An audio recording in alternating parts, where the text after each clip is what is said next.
අද මම ඔයාලව අරගෙන යන්නේ හරියට සුරංගනා කතාවක දකිනවා වගේ හරිම ලස්සන ගමකට. මේක තියෙන්නේ එංගලන්තයේ සමර්සෙට් වල එක්ස්මෝර් ජාතික උද්‍යානය ඇතුලේ. මේ ගමේ නම තමයි සෙල්වර්දි. මේ ගමේ තියෙන විශේෂත්වය තමයි මෙහි තියෙන ගෙවල්. මේවා 1800 ගණන් වල හදපු මොඩල් විලේජ් එකක්. හැම ගේකම පිදුරු වලින් සෙවිලි කරලා ලස්සන කහපාටකින් බිත්ති පාට කරලා තියෙන්නේ. මේවට තමයි තැච් කොටේජස් කියලා කියන්නේ. නැෂනල් ට්‍රස්ට් එකෙන් තමයි මේවා අදටත් පරිස්සමෙන් රැක බලා ගන්නෙ. ගම හරහා ගලා යන චූටි දියපාර සියවස් ගාණක් තිස්සේ මේ ගමේ දෛනික ජීවිතයේ කොටසක් වෙලා තියෙනවා. එයාලගේ ජීවිතයේ විවිධ දේවල් වලට උපයෝගී වෙලා තියෙනවා. විශේෂයෙන්ම ගොවිපළ වැඩ සඳහා භාවිතා කරලා තියෙනවා. සෙල්වර්දි වල හිටියේ ෆාමින් කමියුනිටි එකක්. ඒ කියන්නේ ගමේ බොහොමයක් පිරිස කරලා තියෙන්නේ වගා කටයුතු. තවත් සමහර අය කම්මල්කරුවෝ විදියටත් වැඩ කරලා තියෙනවා.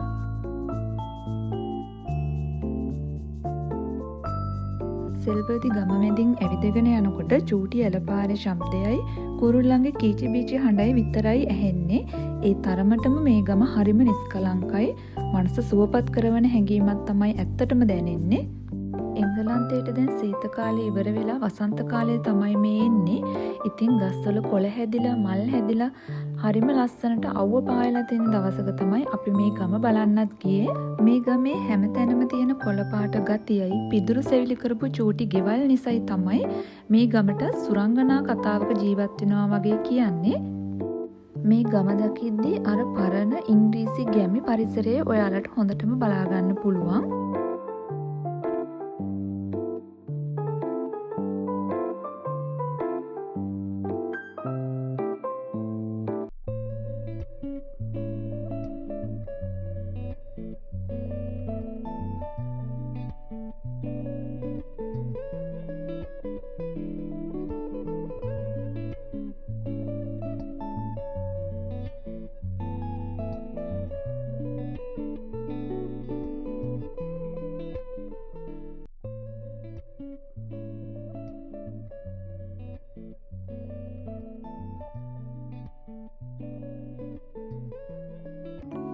ගමේ උඩම තියෙන්නේ ඕල් සේන්ට්ස් පල්ලිය. ඒ කියන්නේ සියලු ශාන්තුවරුන්ගේ පල්ලිය. මේක 15 වෙනි සියවසේ හදපු එකක්. මෙතන ඉඳන් මුළු නිම්නයම හරිම ලස්සනට පේනවා.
ඔයාලා ඇවිදින්න යන්න කැමති නම් මේ කන්ද උඩටම යන්න පුළුවන්. එතනට බ්‍රිස්ටල් channel එක වගේම ඈතින් තියෙන වේල්ස් පවා දකින්න පුළුවන්.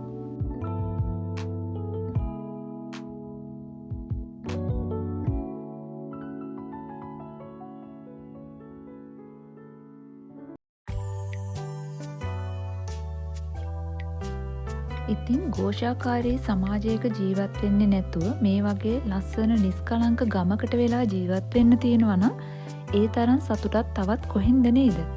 එහෙනම් අද වීඩියෝ එකෙන් මම මේ විදිහට සමුගන්නවා. ආයෙත් අපි අලුත් වීඩියෝ එකකින් හම්බ වෙමු.